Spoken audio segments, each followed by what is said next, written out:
Welcome to Illustrious Magic. I'm Steven Santana.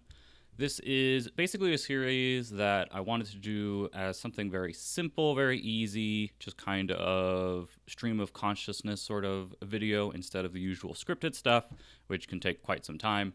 Also, I haven't done anything really on movies for a while, and I thought this would just be a fun little thing to do as far as covering movies that I like or movies I dislike, depending on what number we end up, which you'll see very shortly.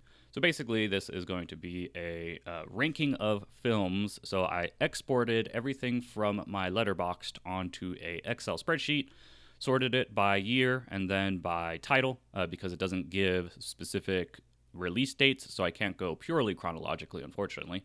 Maybe one day I'll go through and just update every release date, but not right now. So basically, I have all of that in a spreadsheet. We're going to use the patented IGN 20-point scale, which they no longer use for some reason. But basically, it's the scale that I've just for some reason always had a fondness for as far as being very simple.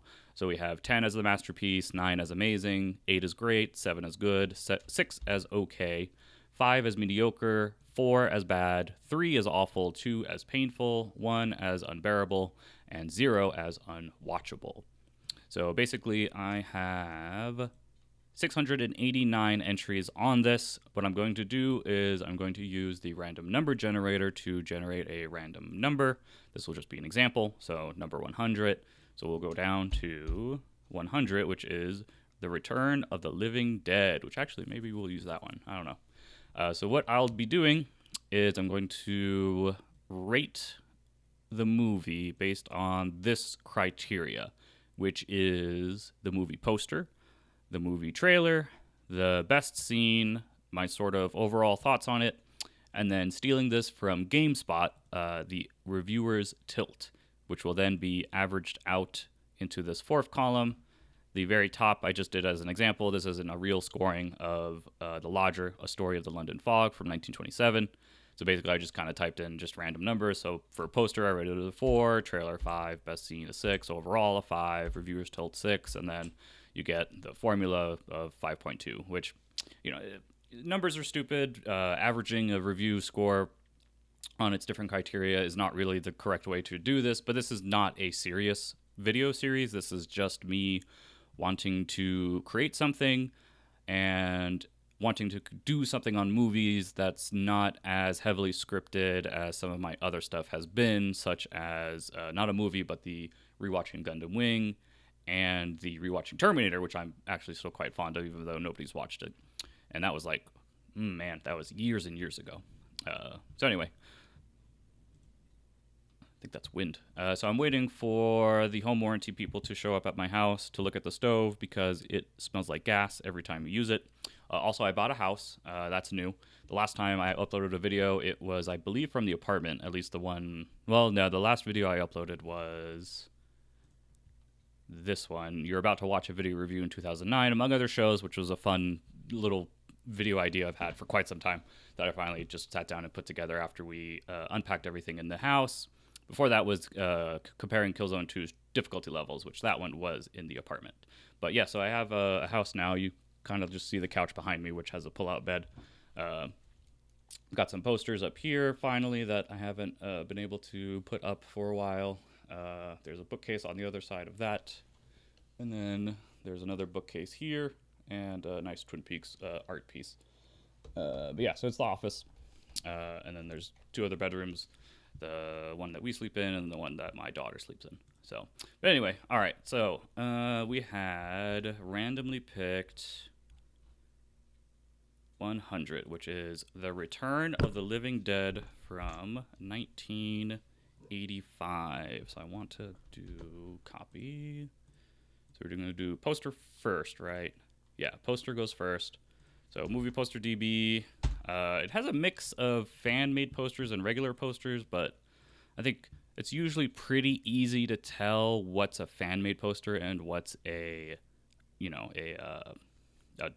basically just a fan or the official poster from whatever theatrical release or whatever. I'm trying to see. No, not really. There was a filter I could find before. I can't find it now. It doesn't say.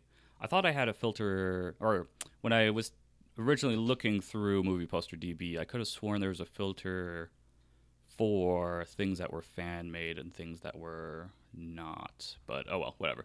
So this is of course the classic poster. Everyone knows it. Everyone loves it. Can I open it just by itself? There we go. Okay. So great poster. Love this poster. The punk rocker zombie from that gang that shows up in the cemetery and has some wild shit. The Red Letter Media video about the Return of the Living Dead is what put me onto this movie, and I ended up watching it after their talk on it.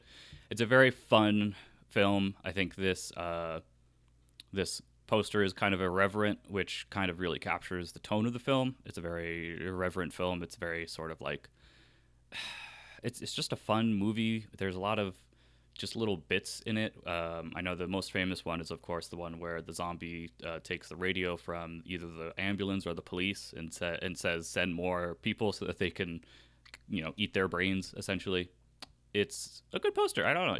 There's not much else to say about it. It's just a good poster, good tagline. They're back from the grave and ready to party. It's good shit. Good shit. So this is. Let's see. I don't have this part frozen for some reason, but I would say it's a great poster. Now for the trailer, let's see. So now the problem is that I'm recording using a microphone hooked up to a separate recording device. I'm not using the computer. It's not hooked up to the computer. So the audio for this, I would like to find the original trailer. This one might be original. If I type in original, will that give me the one that played in theaters? Well, we can check out both the Scream Factory and what I assume. Yeah, classic trailers. Okay, so this should be the classic one. So hopefully the audio is not too bad, because I'm going to have the audio playing on the computer. So it might capture it on the microphone, or I could probably turn. All right, yeah. So the comedy scene of them trying to talk through how to kill it, destroying its brain, acknowledging the original movie that Romero worked on. This is Romero, right? I sound like a big fucking idiot if it's not. Oh my god, I can't even fucking type. No, Dan O'Brien. Dan O'Bannon. Return of the Living Dead series. It was an offshoot. What was it? There was the rights thing. Right. Night of the Living Dead. Russo retained the rights to any titles featuring Living Dead. Romero was free to create his own series of sequels, beginning with Dawn of the Dead. That's the Romero one. And then that one went on to... Didn't that one also get crazy as it continued? What was the sequel? Of course, there's the Zack Snyder remake.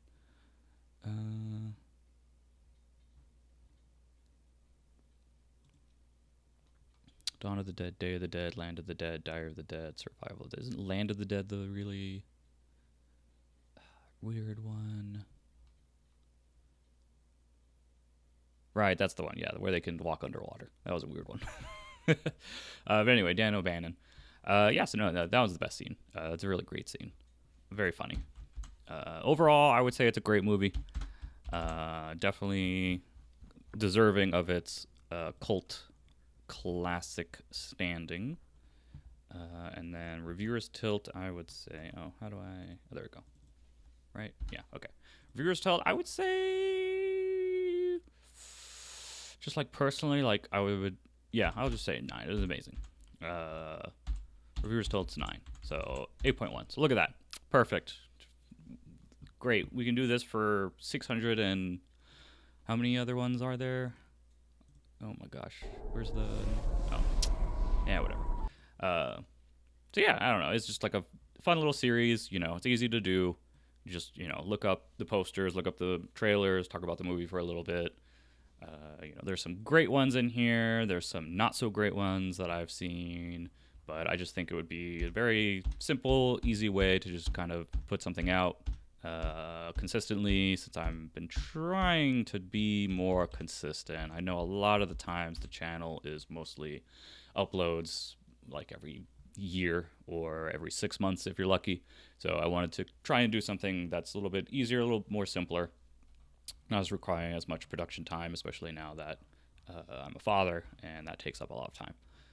Not that I don't like it, I love it, but I also like doing this, so I just want to kind of try and figure out a way to do both in a reasonable way. So thanks for watching. I hope you enjoyed this. This is really just like a test episode. This isn't a real episode. It's just sort of me trying to figure out how to do it, how to capture desktop and webcam and audio and computer audio and mix it all together so that it doesn't, sound like absolute crap or anything like that. So yeah, I hope you enjoyed it. Thanks for watching. If you want to check out the other videos on the channel, there's a lot of great stuff. I'm particularly fond right now of the Call of Duty stuff. I feel like between Bullet Points and Jacob Geller and, just Call of Duty is just always a relevant topic. But I really like the Call of Duty essays I've done on the first Modern Warfare from 07 and then the Modern Warfare 2 from 09. I played through and recorded gameplay for Modern Warfare 3, but I don't know. It's been so long, and that game is so weird due to the fallout from Infinity Ward and Activision having to bring in other studios, which kind of really began the support studio culture or machine that Activision and the Call of Duty production is nowadays. So I feel like writing about Modern Warfare 3 would more be me analyzing it from a production standpoint than a what the actual game is doing and saying and things like that, which was what most of 07 or Modern Warfare and Modern Warfare 2, the originals, were. And I don't know. It's just not as, I'm not as inspired to do something that lengthy and that, the essays for 07 and 09 Modern Warfares they're not like, an hour long video or anything like that, but they are very, like, it took me a while to like put all that together and get it down to a form that I was satisfied with. So, but I don't know. I just don't think Modern Warfare 3 is really calling to me in that way. But yeah, anyway, the Call of Duty videos are really good. Mobile Suit Gundam Wing continues to do really well in the numbers. And just all of the rewatching videos. Most recent one was on BioShock 2, which I still am happy with. But it just wasn't as, as like academic, I guess, as the Call of Duty ones were, even though the Call of Duty ones aren't like, boring like academic essays usually are, which I actually read some academic essays when I was doing the Call of Duty stuff. But anyway, thanks for watching. I hope you enjoyed this video. Hopefully I'll do some more in the future. This one took about 28 minutes, 30 minutes, so a half hour. I'm sure it will be shorter for movies where there's not much to say about it, or I just don't remember anything about them. And I'm sure it will be longer for the movies where I have a lot to say, usually the ones that I either really, really hate or the ones I really, really like. So it's all up to the random number generator for what we'll end up talking about. But yeah, thanks for watching. Hope you enjoyed this, and I will see you in the future.